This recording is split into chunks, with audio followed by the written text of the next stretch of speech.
Kakadosh Boker Tov. We're continuing with halachot of the Pirkei Avot. We are in Perek Vav in Mishnah Gimel, where basically it says that even if a person is going to teach you one letter, you have to respect him. Just like David HaMelech learned two things from Achitofel, and he called them Rabbi Alufim Yudai. So here it says, Afilu ot achat, tzarich linhog bo kavod. ואפשר לבאר שאות אחת היינו כפשוטו, one of the letters of the alphabet, of the aleph bet. ואפשר לפרש כמו שכתוב במסכת קלה, היחידה מאות אחת, כגון מאמצין או מאמיצין, או אינם מגריצין או גרעינין, או נמי אוממות או אוממות, with עין או א', והיינו שמבאר על לפי סברה, איך יש לגלוס בתורה. He says, it's not just stam, I'm teaching you aleph bet. It's teaching you the words in the Torah that sometimes you have a word that you're pronouncing it wrong, whether it's going to be with an aleph instead of an ayin instead of an aleph, things like that. And because of that, you're changing, right, the words. So he comes and he says, right? If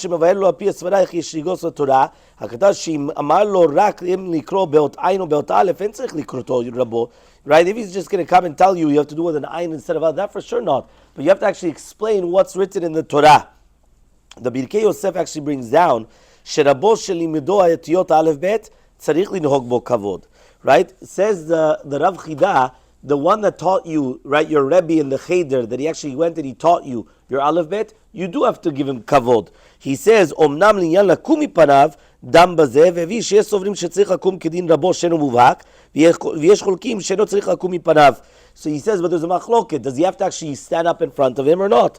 V'yichriya shetalui mi shelimdo Aleph Bet karov liot am haaretz, shazen tzrich lakum mipanav, or sheno karov liot am haaretz tzrich lakum mipanav. He wants to differentiate whether the person that taught you Aleph Bet is an am haaretz or not. He says, if he's an am haaretz, you don't have to stand up in front of him. You have to give him kavod because he taught you the basics, right? He taught you the base, but you don't have to stand up for him. But if he's not an am haaretz, then you should stand up for him, even though it could be that he's not the biggest person. So now we're going to finish off with the Ben Ish Chai.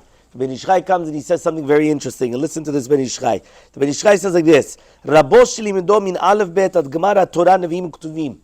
We're not only talking about somebody that taught you aleph bet. We're talking about somebody that taught you aleph bet and he taught you all of Tanakh. So imagine, we're not talking about just Stama person, right? We're talking about all of aleph bet, which is the basics, plus Chumash neviim ktuvim, Torah neviim ktuvim. So he comes and he says, "Aval lo limdo Gemara v'Torah shebal peh." But he didn't teach him Gemara and Torah shebal peh. Why? She'enu yodeh lilmod Gemara. He doesn't know well the Gemara. Ve'alach ze hatalmid ve'lamad Gemara lifnei Rav acher. This student comes and he goes in front of another rabbi and he becomes a talmid chacham chashuv.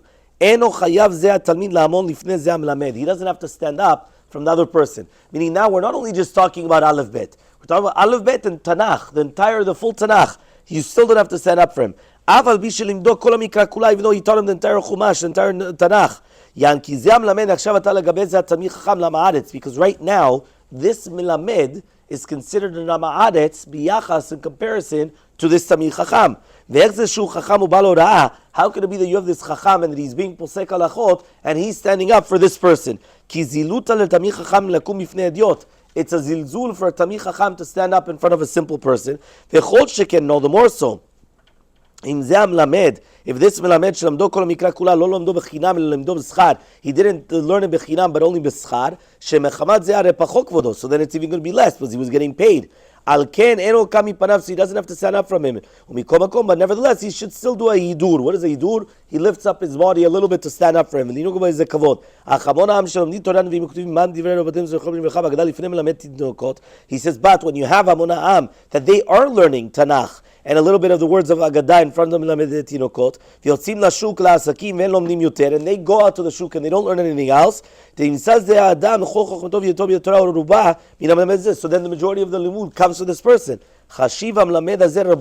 He's considered your rabbi muvhak, which means that if you have a rabbi, that it could be he's not the biggest Tamil Chacham, but he comes and he teaches, let's say, Chok L'Yisrael. And you have these Balei Batim that they come, and they only learn Chok L'Yisrael. So they learn Torah, Nevi'im, Ktuvim, a little bit of Agadah, and that's it. But that's what they learn all day. For them, that is their Rabbo Muvhak. And therefore, since for them it's their Rabbo Muvhak, they have to actually give him all the kavod that you're required to give to a Rav Muvhak. However, though, if it's going to be the opposite, that somebody, they only came and they learned, they taught them the entire Tanakh, even all the alphabet, Tanakh, everything. but he didn't teach him whether it's going to be the Gemara and getting halakha l'maaseh. So now this person comes and he learns from somebody else. Now he just has to give the other person kavod, but he doesn't even have to stand up in front of him, because when he's going to stand up in front of him, now he's the chacham, and the other one now, which was his milamed, now became secondary. So therefore it's going to be a ziluta, it's going to be a disgrace for him to stand up for him. So therefore in this case he does not have to do it. To be nohegbo kavod, yes, always you give kavod that he was the one that first taught him, whether it's going to be the alphabet or whether it's going to be the Tanakh. But more than that, he doesn't have to do.